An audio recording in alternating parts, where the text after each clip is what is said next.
Welcome back to Orange Hat Reviews, everyone. Hope you're all having a wonderful day. It is Memorial Day here in the U.S., so I will be taking a small moment of silence to remember those who have given their lives in the service of the United States and for freedom so that people would never live under tyranny.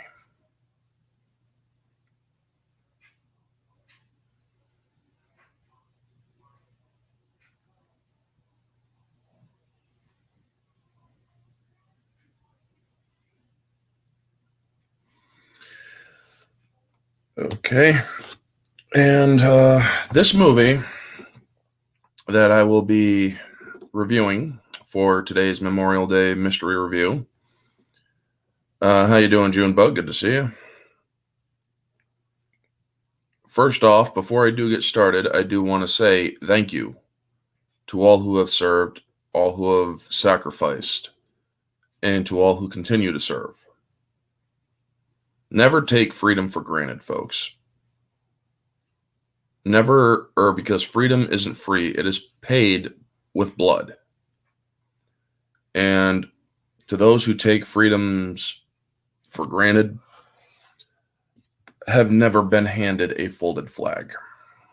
My family has been handed a folded flag. And even though my grandfather, who was responsible for this folded flag, he passed away back in 2000. Even though he passed away in 2000, he was a World War II vet, which this movie is about World War II. I'm going to give you a little bit of background on my grandfather before I do get started with the review. My grandfather's name was Earl. He served in World War II. He denied Purple Hearts because he didn't want his family back home to worry. And he was at Omaha Beach during the Normandy invasion.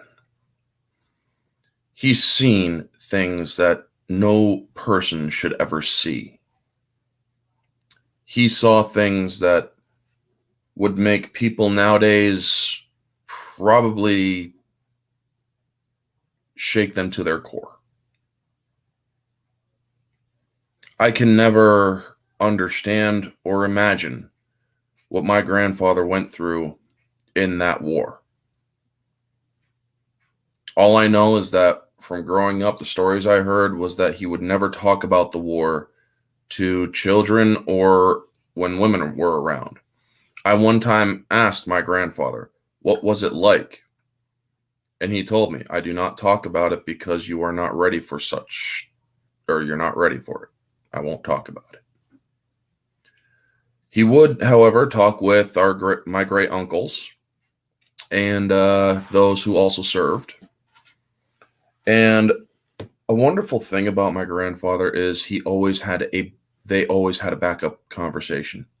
They could be talking about what they were going through during their time in combat, and the second a child or a woman walked in, they would go to a different conversation literally mid-sentence, as if that was what they were talking about the entire time.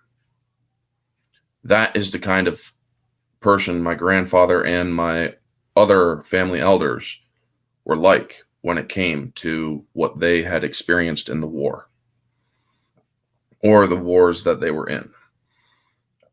I believe my great uncle Francis, everybody called him Pokey, I remember one of his stories, how he was a little bit more vocal about what he went through. There was a situation where he was a Marine, and as many people know, their creed is Semper Fidelis, or Semper Fi. You do not leave another Marine behind. You just don't do it. Well, there was a moment of combat where my uncle saw a fellow Marine wounded on the field, and he was ordered to stay put. He disregarded that rule. He disregarded that order. He went out and he dragged his fellow comrade back into the trench area. Now, that is a heroic action, very heroic. I am sure that person he saved was very thankful. For my great uncle's heroism, he got thrown in the brig for disobeying a direct order from a superior officer. Me, I can understand both sides to it. You were given an order to stay put. You disregarded that order. You completely ignored a direct order. That is why they do have discipline in the military. Now, I do believe that my great uncle should have been at least recognized for that act that he did. Yes, it was against the rules. Yes, he completely disobeyed a direct order. But he exemplified what it truly meant and means to be a Marine when he went and saved that man's life and dragged him out of a dangerous situation. I remember another story about my grandfather. Wasn't his proudest moment, but it was a moment that he could still be proud of. No one in my family likes bullies. No one in my family likes bullies. We are vehemently against bullying. My grandfather was no exception. He, one time during his enlistment into World War II, got into a fight with a superior officer who declared Uncle Pokey as a hero, just like all who serve. Exactly. Thank you.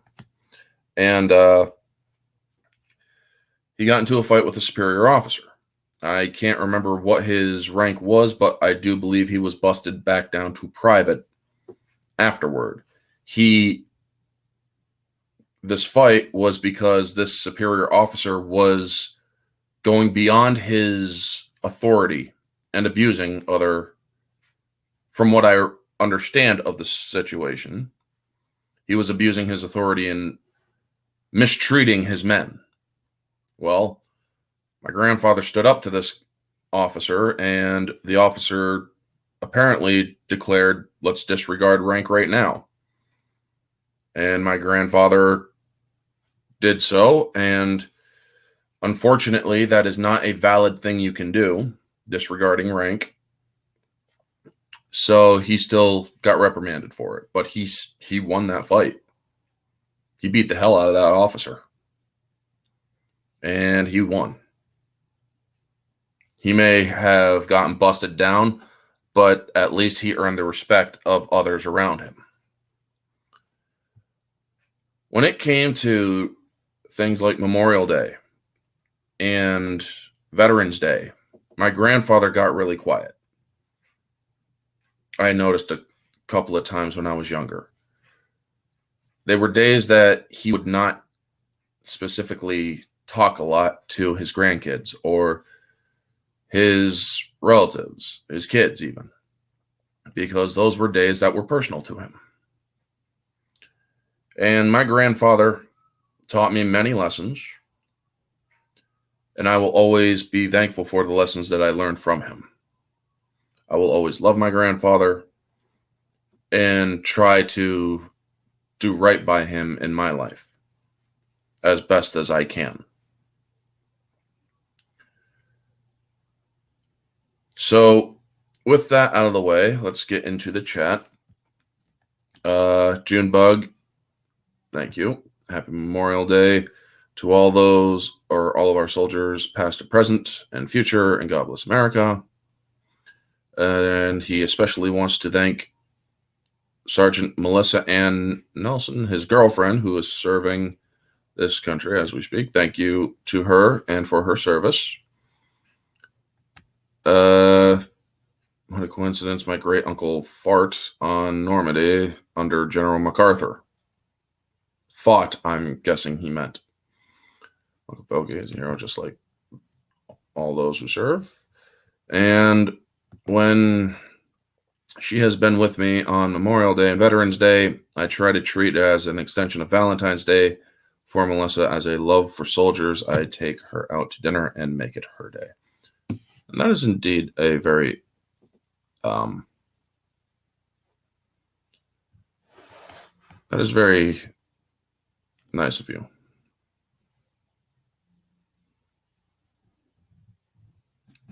Your great Uncle Harry. Okay, so your Uncle Harry fought on Normandy, yes.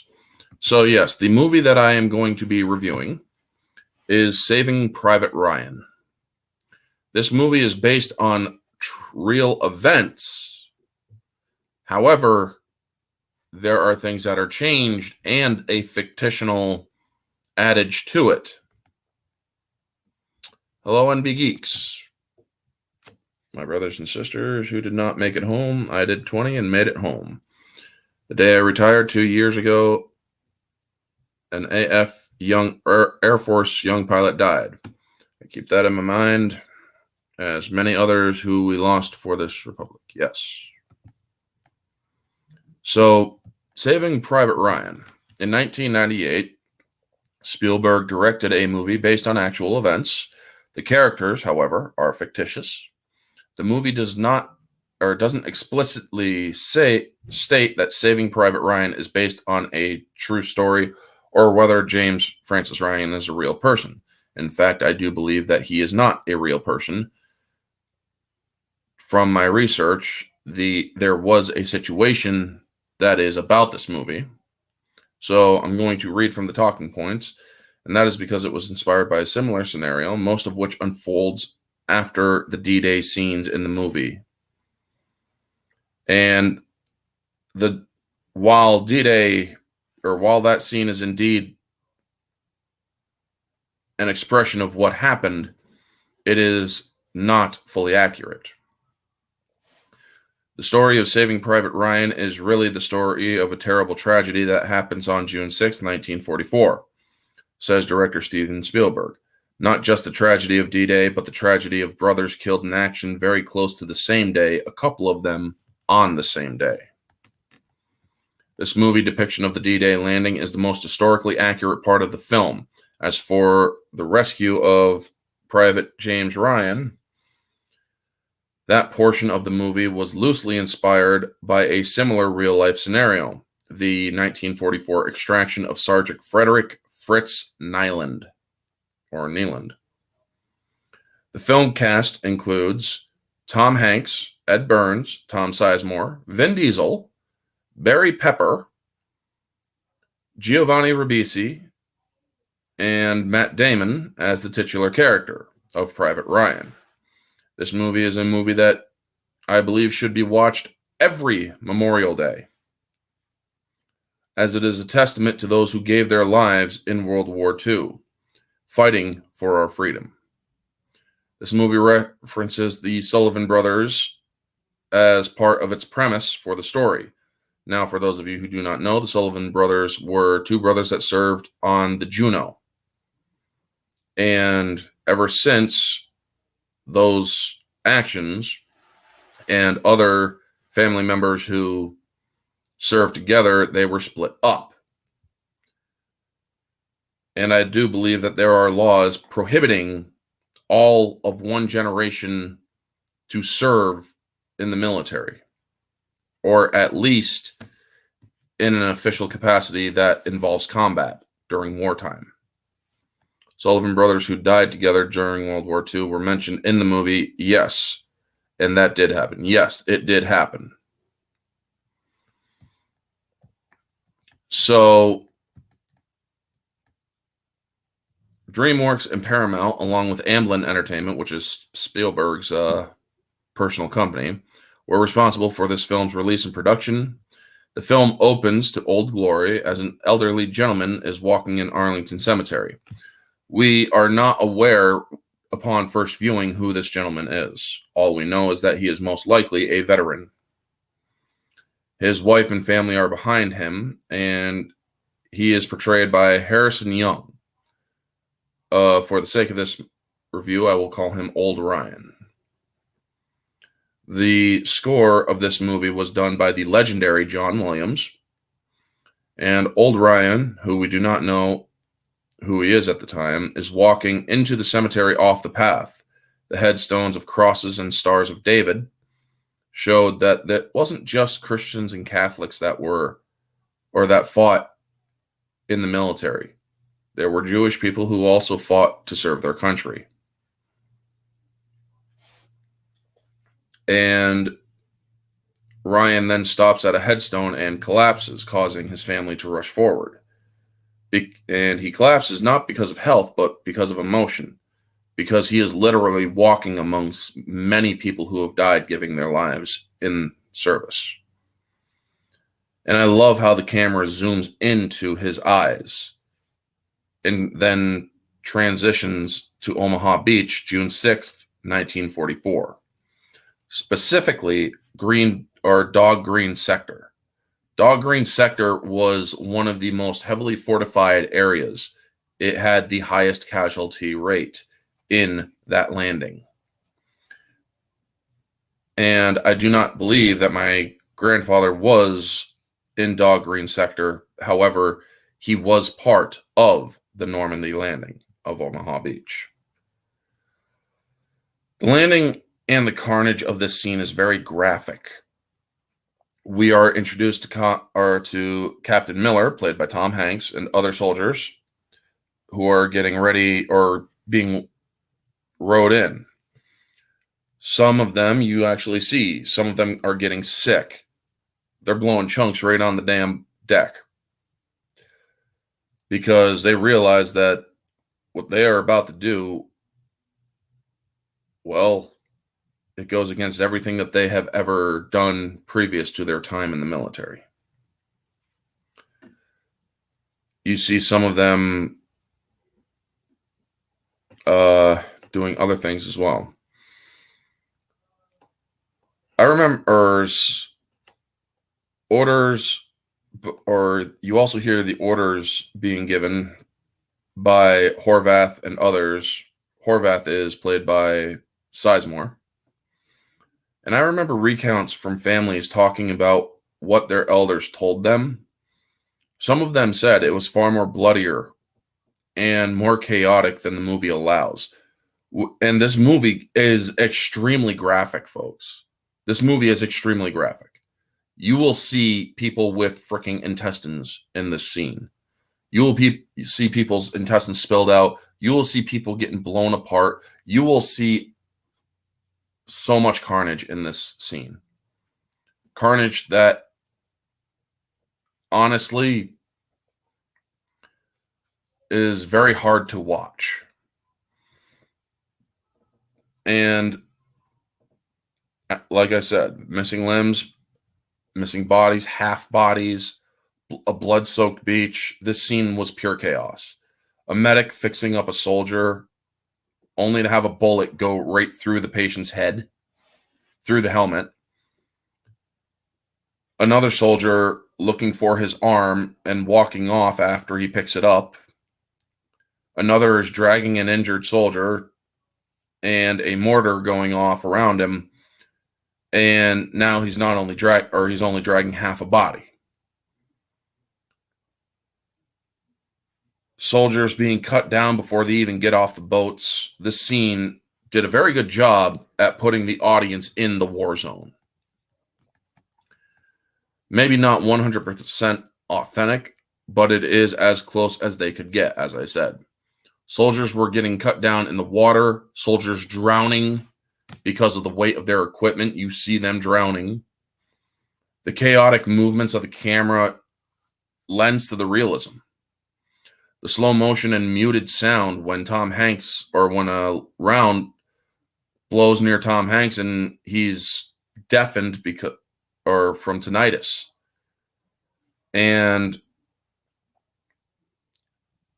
he's seeing soldiers crying, flamethrower units getting blown up, guts hanging out of soldiers, or hanging out with a soldier screaming for his mother, prayer during battle, last rites being given on the field. And yes, I'll reiterate that Green Dog Dog Green sector had a very high casualty report. It is said only 12 people, 12, made it in, with 2 only with strength to fight on. 12 people survived Dog Green sector, and only 2 of them were able to fight afterward. That is the high casualty rate of war, folks. This movie was extremely graphic. Let's go to the comments for a second here. It was 5 brothers who all died very close together. Yes. Pete Postlethwaite, who Steven Spielberg called the greatest actor in the world, he played Roland in The Lost World. I know who Pete Postlethwaite is. Was Steven Spielberg's first choice for Captain Miller. Would have been a great choice. They should have actually incorporated Pete Postlethwaite in this movie. He would have been a great addition to this movie. Steven Spielberg said that if he gets an NC-17 rating, he will not care because he wanted it to be authentic. Yes. So let me adjust my talking points here.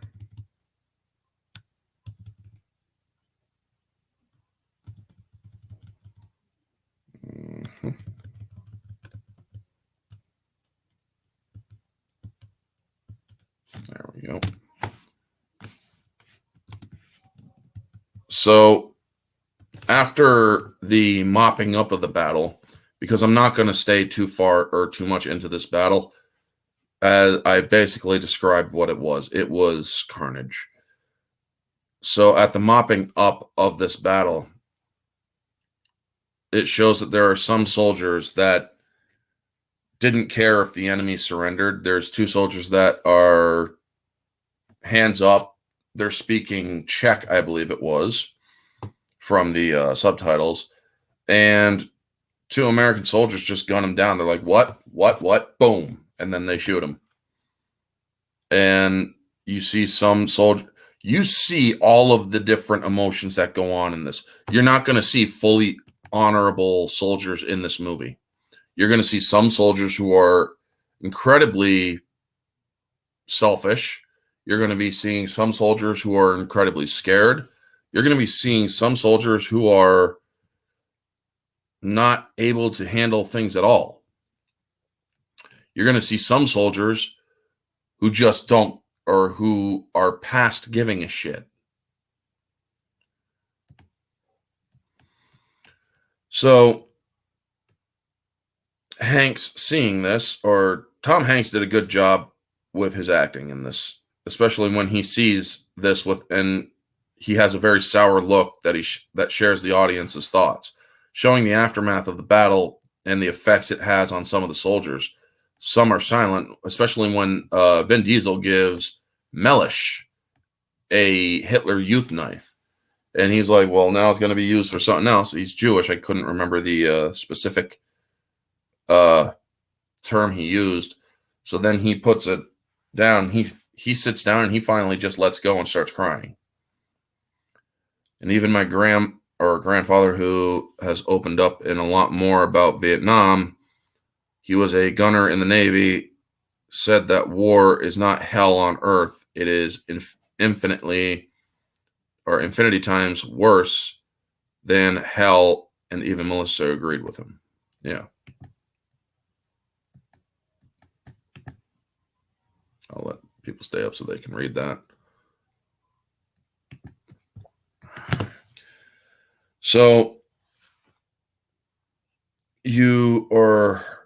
Horvath Sizemore, or Tom Sizemore's character, he collects dirt from each country that he's been in. He's been to Africa, he's been to Italy, and now he's in France.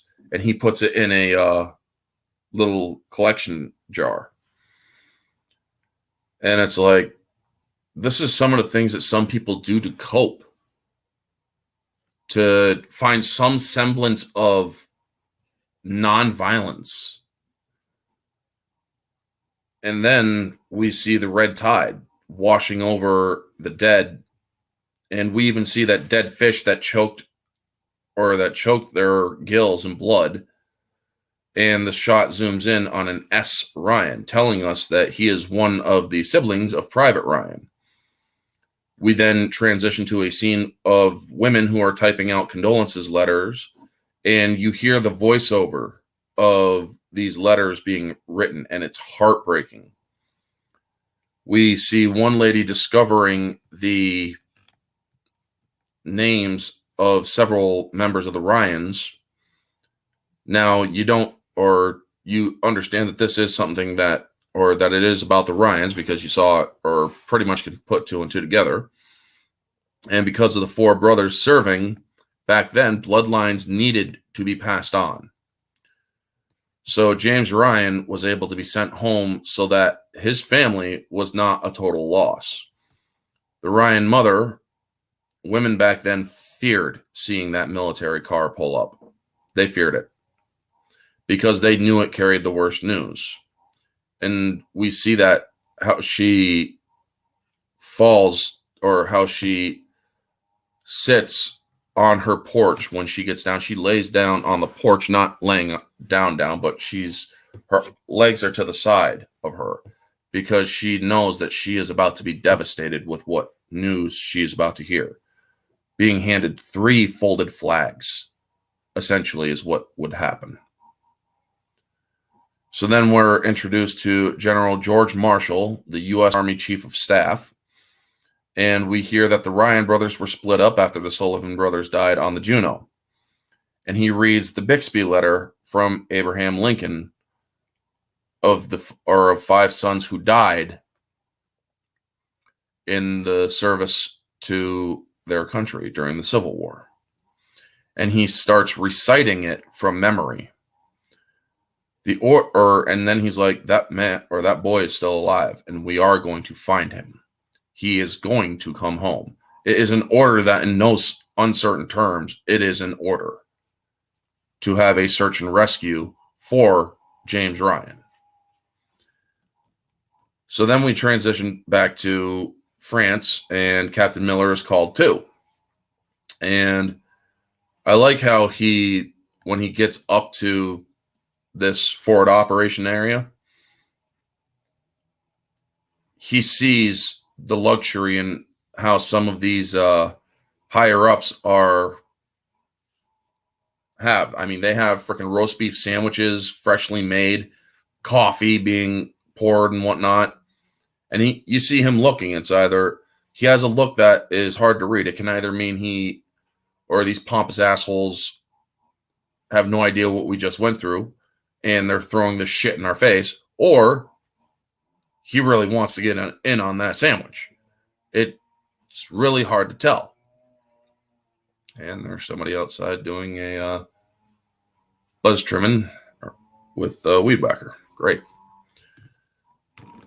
I know Michael Madsen was the original choice to play Tom Sizemore's Horvath part. However, they did have Michael Madsen on standby because Tom Sizemore was a notorious druggie in alcohol, as he had to pass a drug test every day, and if he failed the drug test, he would get fired and Michael would be hired. So Sizemore was getting too much, or was into the drugs. I did not know that. So yes, then they start discussing the stats of what happened and how they talked about how the Germans had mines set up everywhere.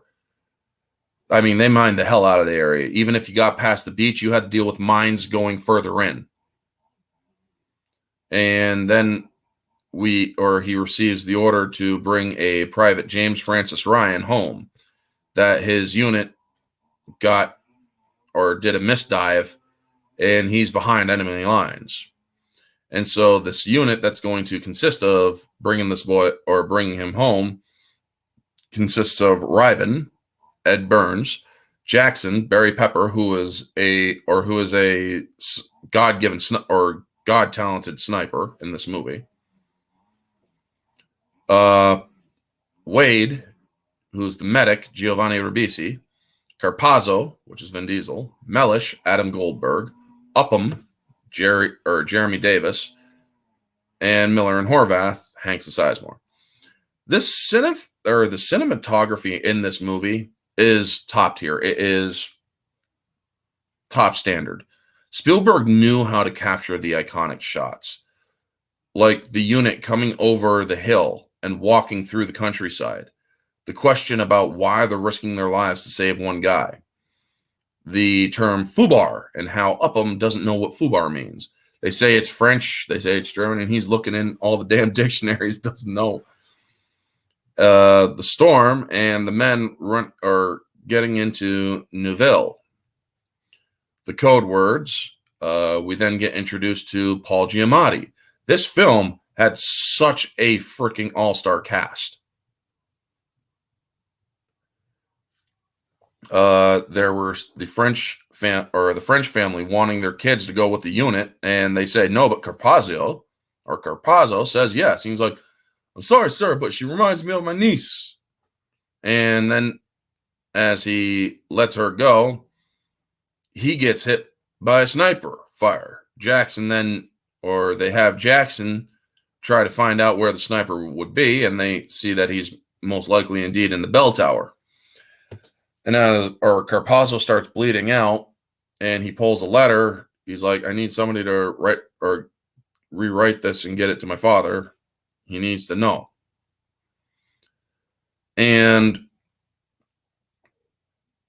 this scene is extremely hard to see, too, because it shows that, well, Vin Diesel could die in movies.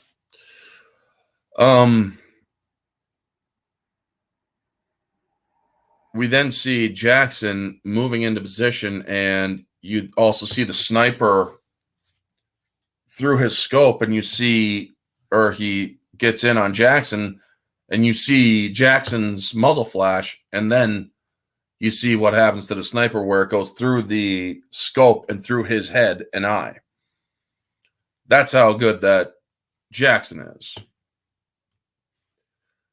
So,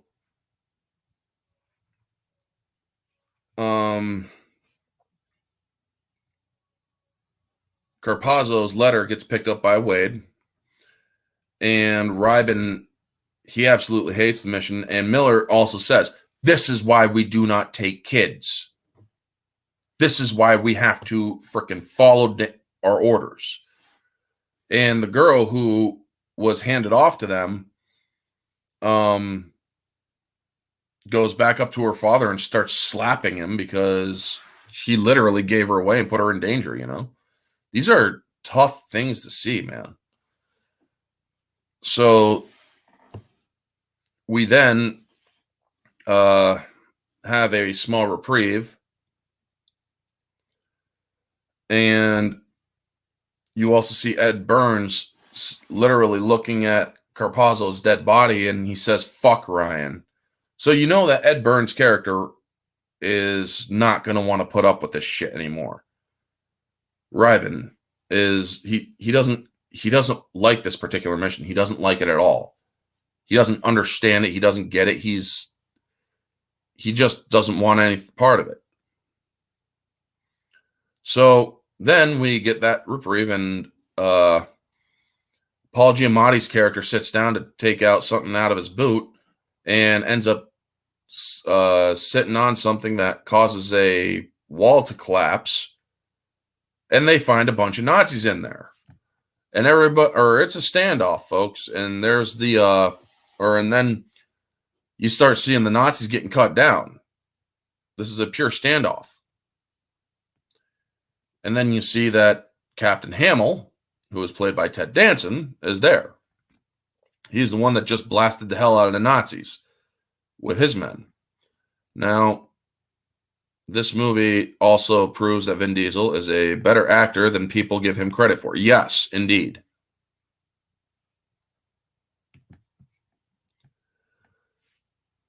So,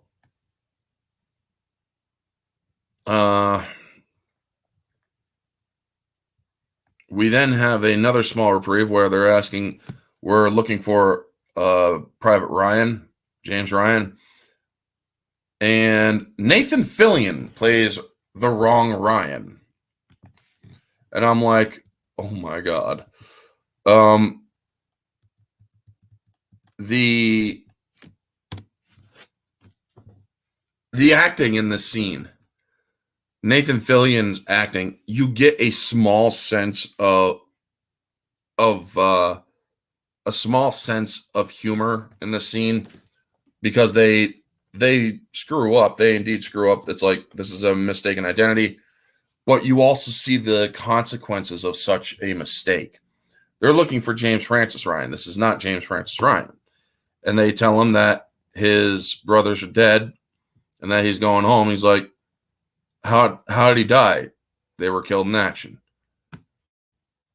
That's impossible. My brother is 10 years old.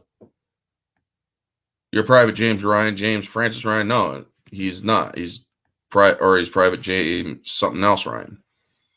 And it's like, we're very sorry. And well, this kid is already stressed out enough, and now he's wondering, but how do you know you didn't make a mistake? How do you know? Is my family okay back home? They just put more worry on this soldier. This is the consequence of such a screw up of mistaken identity. You screwed up without confirming that this is indeed the right person. And now you just put a monumental amount of stress on this other Private Ryan. So now his ability to be combat ready and whatnot is now hampered by the worry of his brother back home. He doesn't know if his brother's safe and whatnot. So now he's got that worry. That kid's probably going to be dead soon. That Private Ryan.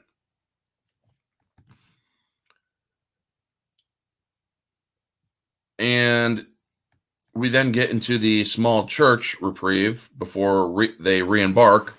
Wade is writing Caparzo's letter, and you also hear Horvath and Miller talking. This Ryan better be worth it. He better go home, cure cancer or cure a disease or do something with his life. And then we also see Wade talking about how his mother wanted to talk to him at night when he was a young boy coming home at night because she was a nurse. And as trivial as this is, you're understanding that he regrets staying asleep, how he would stay asleep and pretend to be asleep so he didn't have to listen to his mother. Now he wishes that he could go back and actually wake up, hug her, talk with her, and everything. And my water just fell over. Thank God I have it capped. And it's a very powerful scene when you hear Wade just talking about it. And we also hear that there's a pool, a betting pool of where the captain is from. And everybody thinks that he doesn't know about the pool. And he's like, what's the pool at? 300, sir. And this is Upham talking to him about it. And he's like, well, when it gets to 500, let me know, and then we could split it down the middle. And yeah, even Nathan Fillion, this proves that he's a better actor than people give him credit for. Totally different role for him. And he should do more movies like this. Yes, indeed. Vin Diesel should do more movies like this instead of Fast and Furious 10 million. Yeah, exactly. I mean, he's a good actor. Vin Diesel is a good actor. But damn it, dude, you gotta freaking shape up. Yeah, the pool. He's like, well, then, sir, I think it should be my duty to inform you that we should wait until it hits 1,000. Well, we might not make it to 1,000. It's like 500, yeah. So you also hear the battle of sounds outside, or the sounds of battle outside, the explosions off in the distance, and then we translate. or we see a scene of the flashes in the distance, and from the scene or from these flashes, you see the silhouettes of the unit continuing on at night.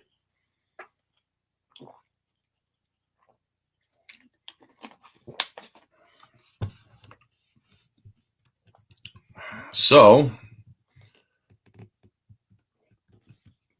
we then get to another medical encampment, and we see some German prisoners being brought in, where Mellish, who is Jewish, he's standing to the side of them saying Juden, Juden, Juden over and over again, basically making fun of them, showing them he's Jewish. We see that Captain Miller learns from a Lieutenant Duwent that, or what his experiences were flying over, how the survivors are coming in, and he picked up some of the tags from many of the soldiers who lost their lives, and he has them reading through the tags. And you also have Miller reading through some of the tags, and Ribisi, or Giovanni Ribisi, Wade's character, is doing some medical over there, and you see some more survivors coming in,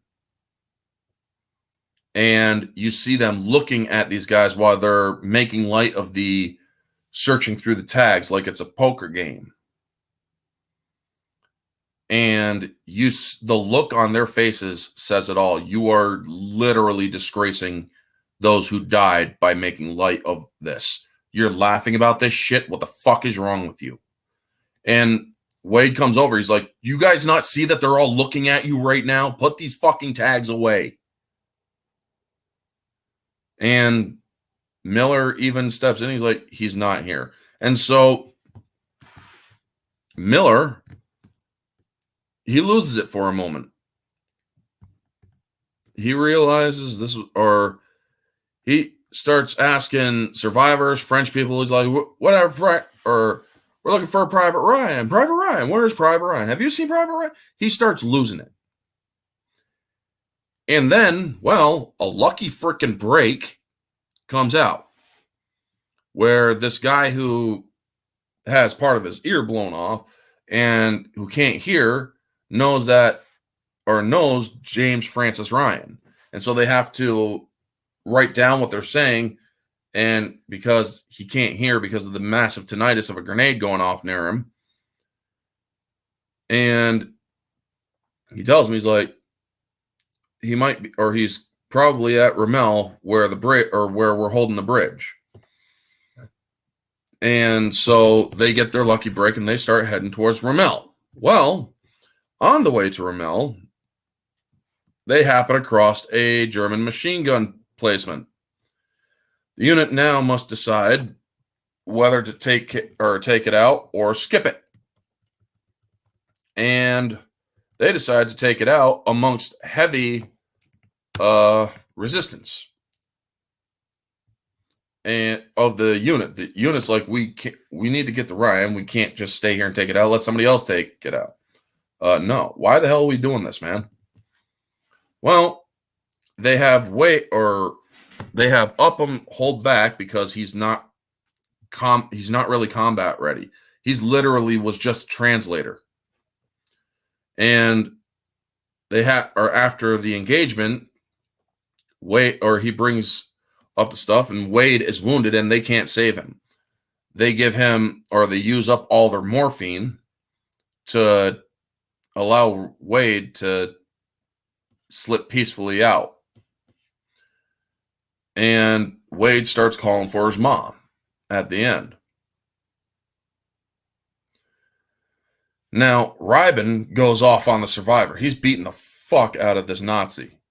And Upham is starting to question the morals of everybody there because they're ready to just kill the guy. He gave up. So technically he's now a prisoner of war. They want to essentially kill him. They don't care that he's given up. Now Upham, this causes, or they start forcing the Nazi to dig graves. And then we see Miller's private moment where he starts crying. And then we cut back to the Nazi after a bit, and we see Upham buddying up with him, talking about Steamboat Willie and other American pop culture at the time. And they let him live because he is a POW and he surrendered, although they strongly wanted to kill him. Reiben starts showing his insubordination. He's like, fuck this, I'm out. And everything starts falling apart.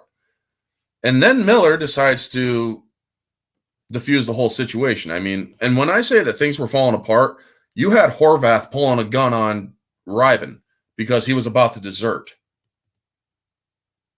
And he's like, what, you're going to shoot me? He's like, yes, I am going to shoot you. And he's like, we're on the same side. He's like, I ain't going to shoot you because you're being an asshole. I'm going to shoot you because I don't like you. And then Miller he's like, what's the pool at? What's the pool at? 300? Well, I'm a teacher. I come from, and he just spoils the whole pool. He's a teacher, and he speaks about how he doesn't care about Ryan. He doesn't care about his orders, but he is going to follow them because if saving Ryan helps him get back home to his wife, then he will do it. Every man I kill, the further away from home I feel, is one of the most powerful lines in this movie. Reiben decides to stay, and they start to bury their dead. So then we get to continuing on back into the countryside, and a gun or a truck gun placement comes rolling in and is taken out before they can even start firing on it. Well, and this is where they find Ryan. And after they finally get to the area where they're heading towards, in Rommel, they're explaining to Ryan that he's going to go home due to his brother's dying. Ryan, he doesn't want to leave. He feels duty bound to his unit. That we should go back to sarcastic but proof. Yeah. Well, truth is, we should adopt many of our older, more traditional values when it comes to certain things. And he fights with him. Ryan is not willing to comply with the order to go home. He's like, I'm sorry, but I am not leaving these men behind. I am not leaving my unit behind. These men die. And then Reiben speaks up. He's like, hey, asshole, 2 of our men died trying to get to your ass. And he realizes, he's like, what were their names? And then they give him their names, and he realizes that maybe I do have to go. But he still doesn't want, he's like, I'm not leaving. I am not leaving. And then Horvath and Miller are talking about it, and he's like, this is a very surreal situation, and discovering how to handle it, or the situation. So they plan to hold the bridge that they are all there to hold. And they plan to use the sticky bomb plan, which you take your sock, stuff it with composition B, and you then soak your sock in axle grease, fuse it up, and blow it up when it comes to the tanks that are going to be coming in. Now, while they're waiting for the Germans, you hear some touching discussions. Ryan goes over a memory with Miller about his brothers and him spying on their other brother who's about to get it on with an ugly girl.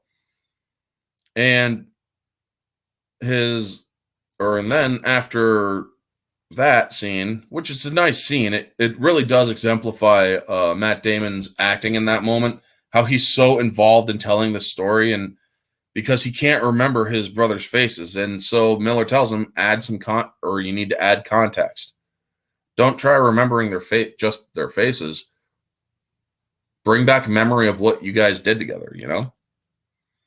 It really is a great moment. And then the Germans start heading in. And this is an overwhelming force. They got 1 major tank, 2 Tigers, and 50 plus infantry. So this battle is chaotic, folks. As chaotic as a war scene needs to be. It is hard to really go over it scene by scene, so I'm not even going to try. The Germans are moving through as they are trying to stop the tank. Now, there are the spots where two guys stick the sticky bombs on the tank are already grease stained from previous shots, so that's a small little continuity error there. Upham is the ammo rabbit. They use Molotov cocktails to light up one of the smaller tanks. Ryben saves Ryan and pins him, and Ryan's trying to get up and run, but he's not letting him. Jackson's in the sniper nest taking out as many people as he can before they get taken out by a tank round. Upham is getting scared and freezes while others are out of ammo. Now, the Germans take one of the hide spots, and Upham he's fully given into fear. He was never combat ready. This is something that he's too scared. And we see Mellish get killed by a German who slowly stabs him through the heart. Steven Spielberg even did this for his dad, who fought in World War II.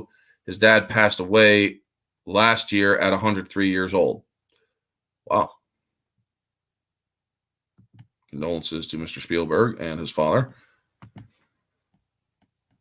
And we also see the Germans start to overwhelm the United States, or the U.S., or forces, that is. We see a Tiger tank, which is not a real Tiger tank back then, but it was a small Sherman that was dolled up to look like one. Upham or Horvath gets Upham, and they start heading for the Alamo, which is a small last-ditch effort area to blow the bridge so the Germans can't use it. Well, for their they are unable to get or stay in that area. And Horvath gets wounded. The bridge plan is Fubar, which also Mellish talks, or before the fight, Mellish also tells Upham about what Fubar means after. So it's fucked up beyond all recognition. And then we get another concussive mute scene where Miller sees his men getting cut down. Horvath is dead. Ryan is panicking. And the one that they let live, the Steamboat Willie Nazi, is back in action. He's fighting with the German infantry. And Upham sees this. And Upham finally realizes the consequences of being in a war and letting your enemy live. They tell him, what if he gets back in circulation with with one of his units? Well, they didn't, or Upham didn't care. He was a POW, so they followed the orders. This is the consequences of following such an order at the time. And you see this very Nazi shoots Miller as Miller's going for a spot to take a last stand at. And then his last stand against the tank with a pistol. This scene is extremely it's a scene that is not so much hard to watch, but some people might almost call it comical, because he has an automatic 45 or 9mm pointed at this tank, and he's just letting off shots as he's slowly dying. And then you see the tank actually gets blown up by an air raid. And then as the Germans get up to move, Upham finally engages in his rage and tells all of them to drop their weapons, and he lets the others go, which is a bad move. But he kills the one that he had let go before. He recognizes him, and then Upham just drops him.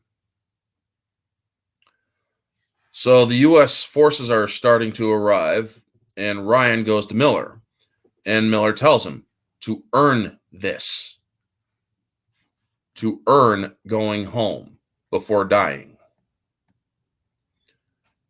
And we then hear General Marshall writing to Mrs. Ryan to inform her that her son is alive and coming home. And we see them all take a moment before or of silence for the comrades. And then we see the transition from young Ryan to old. That is actually still some of the best CGI that I have ever seen. From Matt Damon to the older gentleman that plays his older self. And this is a small little continuity, because we see when he collapsed in the beginning of the movie, he was just staring off, but now he's standing at another headstone. And it is well done even by today's standard. So he's looking upon Miller's grave, and then he starts talking to Miller's headstone, and he tells him, I brought my family here. They wanted to come. And I think about what you told me that day on the bridge every day of my life. And I can only hope that I have lived as best as I could to pay back what you and the others gave.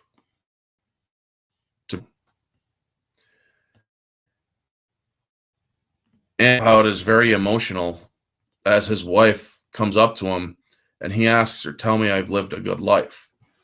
Tell me I'm a good man. And his wife doesn't understand at a moment. I'm actually a bit cheered up from this. And she tells him, you are a good man. And after that reaffirmment, we see Ryan give one final salute to Captain Miller. And we see the close-up of the headstone, and then we go back to Old Glory, which was the American flag, and we roll credits.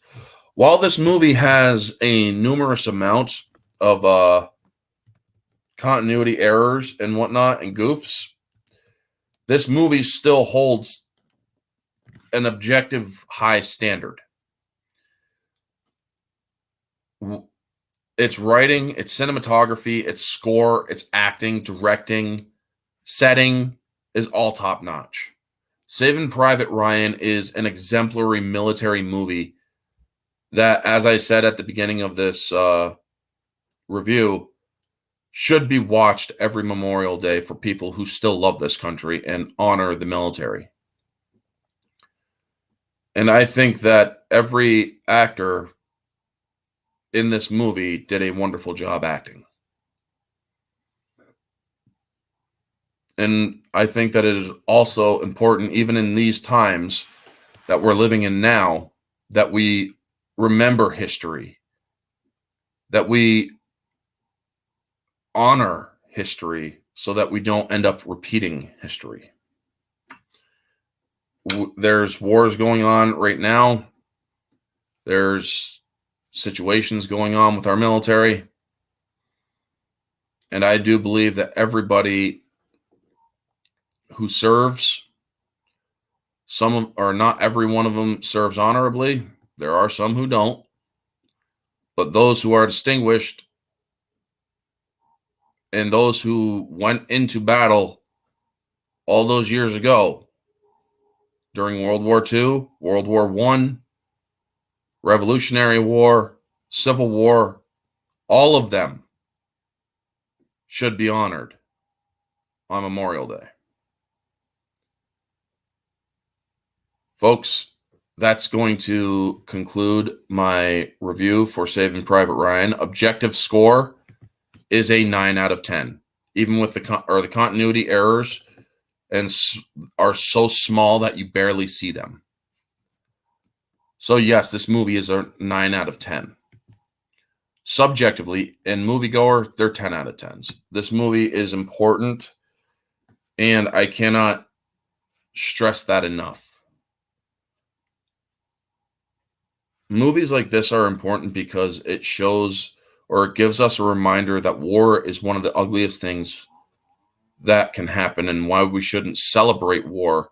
However, we should celebrate the lives of those who were willing to stand up for our country and protect it from all foes, both good or both foreign and domestic. Every military person who has given their life in honor of freedom, in the name of freedom and liberty, should be respected and remembered. So yes, that is going to be this review. Thank you so much. Tomorrow morning, I will be doing my normal mystery review. The hint for that is simply Star Wars. It's one of 6, folks. So stay tuned for that one. Have a wonderful Memorial Day, folks. And always remember, stay humble. God bless the USA. And thank you again to all who have served and all who have sacrificed.